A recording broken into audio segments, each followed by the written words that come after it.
Today was kind of a taxing day, a ton of house chores. A couple hours this afternoon I actually spent on like outdoor patio heaters that you see at restaurants, the liquid propane gas jug thing, whatever the hell that's called, and a long tube and then a hood over the top. So two of them came with the house, and one of them used to work and now neither one of them works, and it might as well be April. It's still cold here. Today never went over 70. It was overcast the majority of the day. I'm rather upset about it. Newsom's not sending out stimulus checks for us.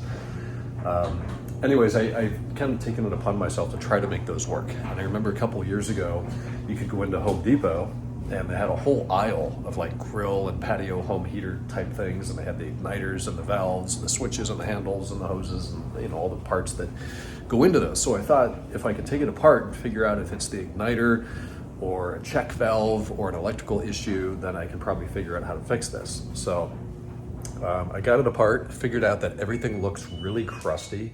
The manufacturing date on both units was 2004, so I was in 4th grade when those things were made. They're 20 years old.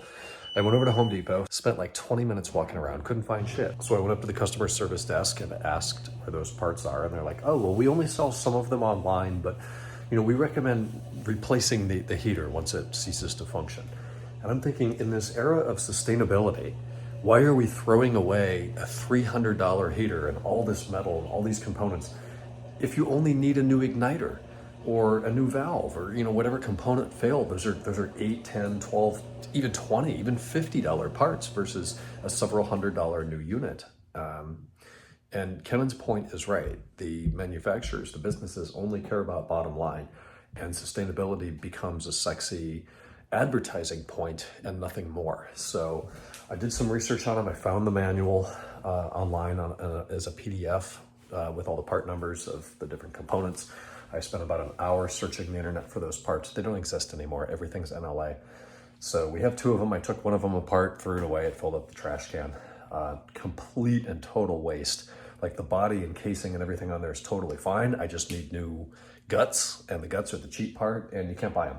So we're gonna have to come up with plan D, which is probably gonna be some sort of infrared heater over the table on the trellis, the lattice work outside. So I don't have time for that now, but we'll figure it out. Earlier today, we had brunch, went to 94th Aero Squadron at Montgomery Airport here in town, which I didn't know was a thing. Larissa did the research and found out that they do a Sunday bottomless mimosa brunch. Place is great. Love the atmosphere, love the location. Music, service was pretty good, all that. Little problem is the food kind of sucks, which is difficult to make you excited to go back. It's a buffet, so I have my normal brunch of eggs, bacon, fruit, a couple pastries. Pastries and fruit were good. Eggs and meats and stuff were just not good, and not even just bland, just objectively kind of bad. So I don't know if we'll go back again. Probably not, but it was a fun experience to go and watch the planes do touch and goes. They had an old, like probably 60s biplane that was doing a million touch and goes, so that was fun to watch.